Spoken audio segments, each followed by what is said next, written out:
அனைவருக்கும் வணக்கம். உங்கள் பேருங்கம்மா? விஜயாங்க. விஜயா. வீட்டுக்கார பேர்? பன்னீர்செல்வம். பன்னீர்செல்வம். இது எந்த ஸ்ட்ரீட்டு? இது திரணியில் கிழக்கு மாரியம்மன் கோயில் தெருவில் இருக்கா. அவங்க விஜயான்றவங்க. அவங்ககிட்ட வந்து ஒரு 3 வருஷம் இருக்கும்ல நம்ம கொடுத்து. 3 வருஷம் கம்மியாக தான் இருக்கும். 3 வருஷம் கம்மியாக தான் இருக்கும். நெல்லிக்காய் மரம் கொடுத்துருந்தோம், நல்லா வளர்ந்துருக்குது. முதல்ல நெல்லிக்காய்லாம் இருக்குது பாருங்க, அதில் இருக்குது. நிறைய காய்ச்சி இருக்குது. குரங்கு தான் நிறைய இருக்குது. அது காரணம் என்னென்னா, எல்லாருமே வந்து மரம் வைக்கல பிரச்சனைனா அப்படியே நில்லுங்க. குரங்கு இருக்குன்னு தான் பார்க்குறோம். ஒரு மரம் இருந்துச்சுன்னா குரங்கு தொல்லை இருக்க தான் செய்யும். ஆனால் இதே ஊரில் இதே மாதிரி ஒரு 100 மரம் வச்சுட்டாங்கன்னு வச்சுக்கலாம், குரங்கு சாப்பிட்டுட்டு போக அமைதியாக விட்டுரும். குரங்கு தொல்லை அடங்கணும்னா நிறைய மரம் வைங்க. ஸோ இவங்க வந்து அந்த மரம் வளர்த்துருக்காங்க. ஏற்கனவே ப்ரைஸ் கொடுத்துருக்குறேன்.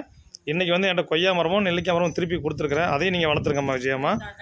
ரொம்ப நன்றிம்மா. அந்த மரத்தை வளர்த்துக்கு ரொம்ப நன்றி. குரங்கெல்லாம் சாப்பிட்டு விடுங்க. இது மாதிரி இன்னும் நிறைய மரம் எல்லாத்தையும் வைக்க சொல்லுங்கள். நன்றிம்மா, நன்றி.